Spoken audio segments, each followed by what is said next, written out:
Hey everyone, welcome back to Corporate Decoder, the place where we decode the often confusing world of corporate filings.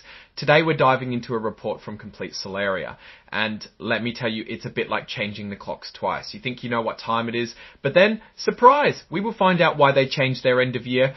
Complete Solaria just filed what's called an 8K form, which is basically an update for investors about significant events. In this case, they're making a couple of key changes, including a change to their fiscal year end and updating the timeline for their annual shareholder meeting.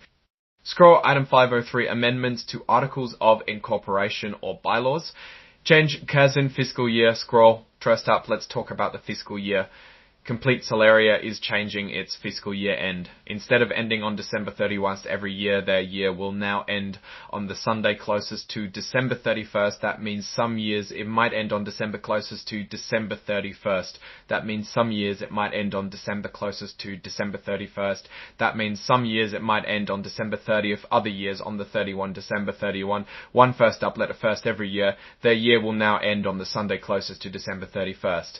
That means some years it might end on December 30th, other years on the 31 1st, or even January 1st. They're switching to what's called a 52 to 53 week fiscal year.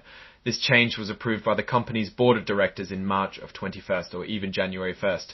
They're switching to what's called a 52 to 53 week fiscal year. This change was approved by the 52 to 53 week. Why the change? Well, the company says it's to make their accounting and reporting easier. Also, they want to match the fiscal year that SunPower Corporation used for the businesses that Complete Solaria got from them. Think of it like switching to the same calendar as a partner company to make joint planning easier. Next, let's get to the annual meeting. This is where shareholders get to vote on important company matters. Complete Solaria is having its 2025 annual meeting of stockholders in May.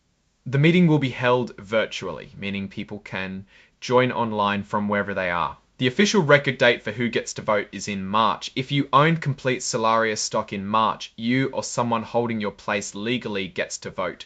Now here's where it gets a little tricky, because the annual meeting is happening earlier than usual this year. The deadlines for shareholders to nominate directors or propose ideas for the meeting have changed. The old deadlines don't count anymore.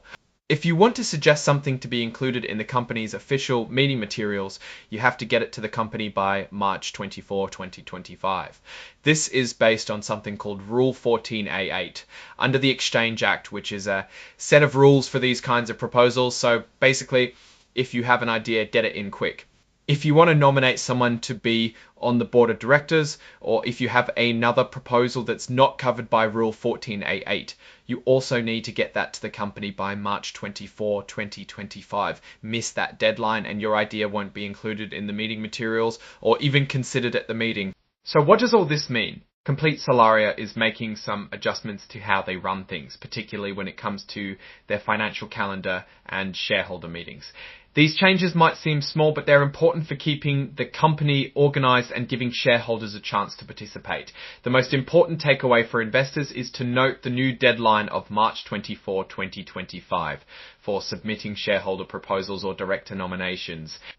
Now, for my take on Complete Solaria, I think these changes are generally positive. Aligning their fiscal year with the one used previously by SunPower could streamline their financial reporting and make it easier to compare their performance. The earlier annual meeting could also allow the company to address shareholder concerns and make important decisions more quickly. However, it's worth keeping an eye on how these changes actually affect the company's performance and shareholder engagement in the long run. Changes don't always go as planned, and it's important to see if these adjustments actually make things better or just add complexity. One potential risk is that the earlier meeting date could make it more difficult for some shareholders to participate, especially if they're not aware of the new deadlines. Overall, Complete Solaria seems to be heading in a reasonable direction, but like any company, they face risks and opportunities. It will be interesting to see how these changes play out and how the company continues to navigate the evolving landscape of the solar energy industry. Thanks for watching. If you found this helpful, be sure to like, comment, and subscribe for more corporate deep dives. See you next time.